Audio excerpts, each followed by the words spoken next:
नमस्कार आदाब दोस्तों। तो चलिए आज हम फिर लाए हैं देश दुनिया की तमाम छोटी बड़ी ब्रेकिंग न्यूज। तो खबरों को स्टार्ट करने से पहले आपसे छोटी सी रिक्वेस्ट है दोस्तों, अगर चैनल पर नए हैं तो चैनल को सब्सक्राइब करें, नोटिफिकेशन को ऑन करिए और वीडियो को लाइक करें, अपने दोस्तों के साथ ज्यादा से ज्यादा शेयर करें। तो आज की सबसे पहली और बड़ी खबर में आपको सुप्रीम कोर्ट ने पूरे देश में पितृत्व सुनिश्चित करने संबंधी विवादों को सुलझाने के लिए डीएनए परीक्षण का मंजूरी देने की मांग करने वाली याचिका खारिज कर दी है। सर्वोच्च अदालत ने कहा कि वह पूरी व्यवस्था को नहीं चला सकते हैं। यह याचिका सुनवाई के लिए जस्टिस संजय किशन कौल और सुधांशु धूलिया की खंडपीठ के समक्ष सोमवार को आई। सर्वोच्च अदालत ने पाया कि याचिका में की गई इस तरह की मांग को समूचे देश के आधार पर मानना बहुत ही मुश्किल है। खंडपीठ ने याचिकाकर्ता से कहा कि ऐसे किसी एक मामले को तो सुलझाया जा सकता है, लेकिन अदालत पूरी प्रणाली और फैसला नहीं दे सकती है। इजराइल और फिलिस्तीन संगठन हमास के बीच जंग का सोमवार को 24वां दिन था। 7 अक्टूबर को हमास के रॉकेट हमलों के बाद से इजराइल गाजा पट्टी पर जवाबी कार्रवाई कर रही। अब इजरायली सेना ग्राउंड ऑपरेशन के लिए गाजा में दाखिल हो रही। इजरायली सेना टैंकों के साथ गाजा शहर में घुस गई है। समाचार एजेंसी एपीएफ की रिपोर्ट के मुताबिक इजरायली सेना के टैंक गाजा शहर के दक्षिणी किनारे पर जैतून जिले में दाखिल हुए हैं। इससे युद्धग्रस्त फिलिस्तीनी क्षेत्रों के उत्तर से दक्षिण तक एक प्रमुख सड़क ब्लॉक हो गई है। वहीं एपीएफ की रिपोर्ट के मुताबिक इजरायली सेना के टैंक वेस्ट बैंक के जेनिन इलाके में भी घुसे हैं। गाजा के लोगों को घरों में ही रहने की सलाह दी गई है। बाहर निकलने से रास्ते ब्लॉक है, कम्युनिकेशन भी बंद कर दिया गया है।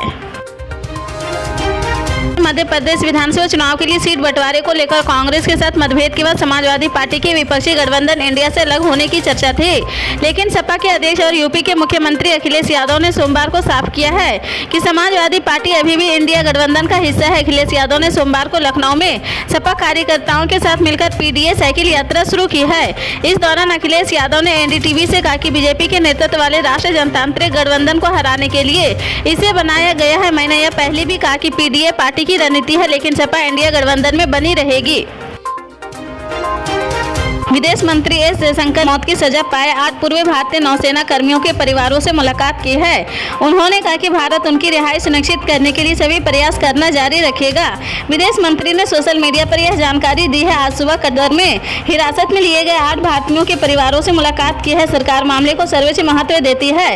इस बात पर जोर दिया गया है कि सरकार उनकी रिहाई के लिए सभी प्रयास करना जारी रखेगी। उस संबंध में परिवारों के साथ निकटता से समन्वय रखेंगे। कतर की जेल में बंद सभी 9 सैनिकों ने कभी प्रमुख भारतीय उद्योगपतियों की कमान संभाल दी थी।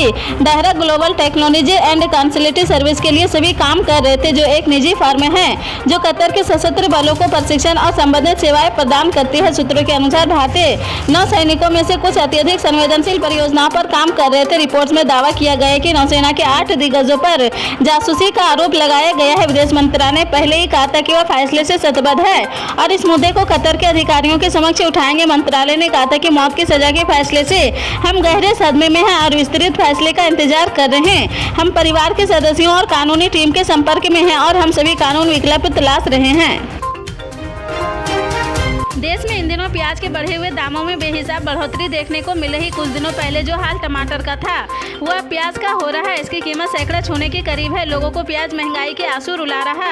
दिल्ली समेत कई राज्यों में अचानक प्याज की कीमतों में तेजी हो गई। राजधानी दिल्ली में 30 अक्टूबर को प्याज 80 रुपये प्रति किलो के भाव पर बिक रहा और गाजीपुर मंडी में यह 40 से 50 रुपये प्रति किलो बिक रहा। आशंका है कि आने वाले दिनों में प्याज 100 रुपये किलो हो जाएगी। जाहिर है कि घर की रसोई पर इसकी मार पड़ेगी, तो त्योहारी सीजन में दिवाली छठ जैसे त्योहारों पर इसका असर पड़ना तय है। राजधानी दिल्ली के गाजीपुर मंडी में 23 अक्टूबर यानी पिछले सोमवार को प्याज की होलसेल कीमत 30 से 35 रुपये प्रति किलोग्राम थी, जो कुछ महीनों पहले बढ़कर 45 से 60 रुपये प्रति किलोग्राम हो गई है। अब यह स्थिर होकर 40 से 50 रुपये प्रति किलो बिक रही है। वहीं रिटेल की बात करें तो प्याज की कीमत 80 से 100 रुपये प्रति किलो हो चुकी है। इसी तरह के पल पल के अपडेट जानने के लिए जुड़े रहे हमारे स्टार न्यूज के साथ। मिलते हैं अगली बड़ी